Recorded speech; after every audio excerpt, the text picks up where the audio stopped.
Welcome to Elementary. I hope you're having a fabulous Monday from wherever you are. So today I want to start with a little bit of a different take.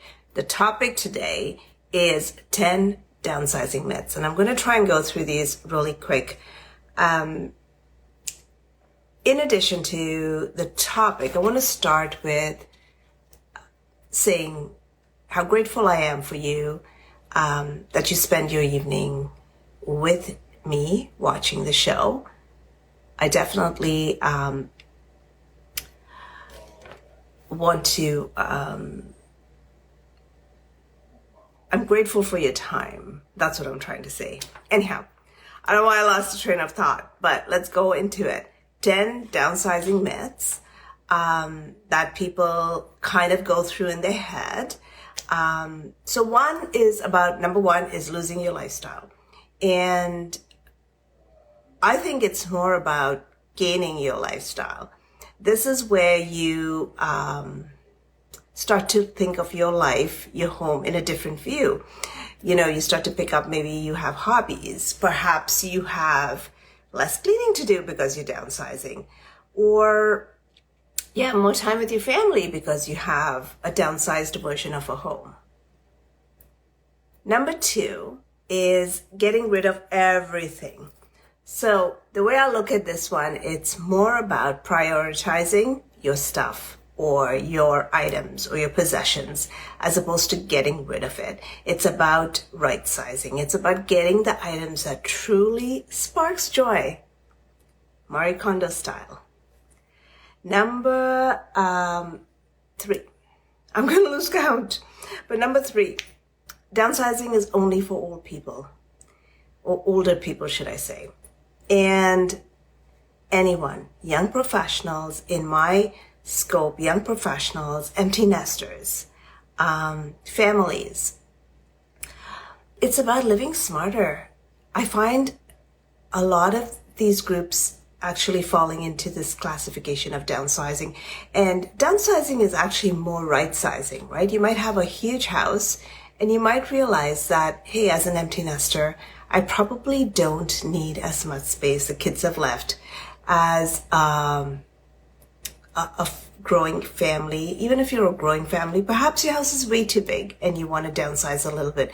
Perhaps you want to you want to live a little smarter. You want to have more time, more money to go on vacations and have more away time as opposed to home time.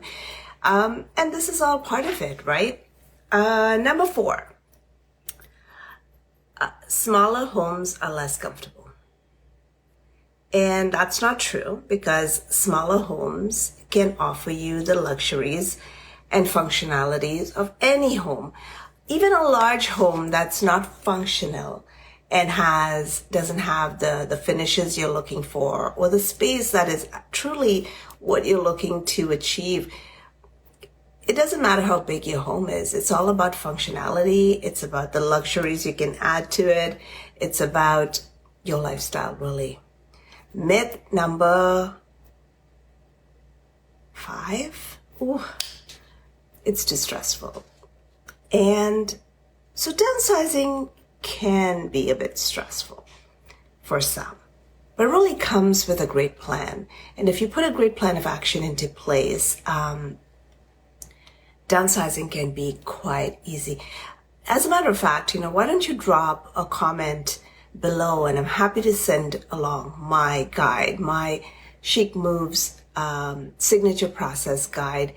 It will give you a good insight as to what we do just to get you downsized and into the right space. Myth number 6, it's not financially beneficial. Now I want to say this, it can be financially beneficial, but it may not be because people so let's say you're in the perfect spot where your mortgage is coming up for renewal. You've got a larger mortgage. You want to downsize and free up some of your equity because you'll now move into a smaller home. And you'll also want to you'll have a reduction in maintenance, utilities, and like I mentioned, you'll free up some equity so you can do other stuff with it. Or you can just pay down your mortgage and then live mortgage free without any hassles. Myth number 7 is space for guest, and that you won't have space for guest. So let me tell you a story. When my parents were downsizing, now downsizing doesn't have to be done all at the same time, but when my parents were downsizing, and I remember having this conversation, and I'm going to talk about my parents, but I've had this conversation with a couple of different clients. And my mom was, she downsized in stages. So she went from a large house to a townhouse, a freehold townhouse, and then she moved into a condo. And so when she moved into the condo, she was saying to me, how she could not handle having such, a small condo. She wanted a big, large condo, and she wanted 2 to 3 bedrooms. Anyway, she settled for a 2-bedroom, but I thought she could do with a 1-bedroom. But she kept telling me, what if someone visits? And I go, okay, so when did someone visit the last time? And she just chuckled. And then she's like, well, what if you come home? And I'm like, well, I live down the street from you. I can go home and sleep in my own bed. And so I think it's mindset. But most importantly, you don't buy a home. You don't buy real estate hoping someone's going to come visit, right? I mean, if you're in a condo building, they probably have a guest suite, and you probably could rent it for very little a day or a night. If you have a living room, maybe you have a pull-out bed, and people can manage with what you have. You have what you have, and if people are going to come visit you, they'll just have to do with what you have. Now, myth number 8 is you have to move far away. And this can be true if you want to move far away. But technically, you can actually stay around the same area you are because you are looking to downsize into a smaller property. You might just have to get something smaller than what you have in order to make that work. So if you want location, you may just have to pay a little bit more. And if you want to move outside the city or a little further outside the city, you probably will get something a little cheaper. Now, myth number 9 is you'll miss your old home. Now, it's natural that you would miss your old home, but your new home can also bring you new memories and a new chapter in your life, really. I've known so many of my clients that have downsized and got into a space that they truly love. They, perhaps in their old home, they waited long enough to get like the renovations, and perhaps the home was not functional enough for them. The reason for buying it may have been, constraints with budget, the whole 9 yards. So when they're looking to downsize, sometimes when you get to this stage, you're actually looking to downsize in a different light. You're looking to find a home that you will truly, truly love. And also a space that is a lot more functional, and perhaps the budget was not as tight as the last time you bought a home. So these are some of the things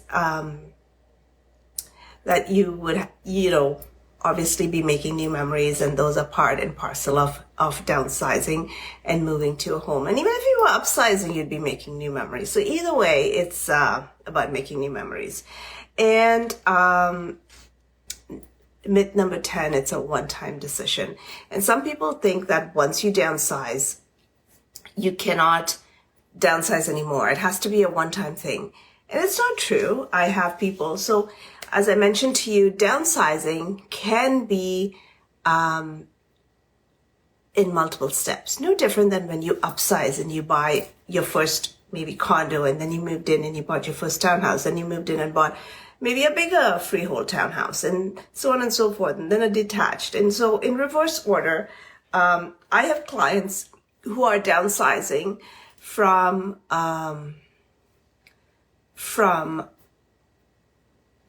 freehold, like a detached home, into a townhome. Then I have clients who are actually downsizing from a 2-story to a bungalow.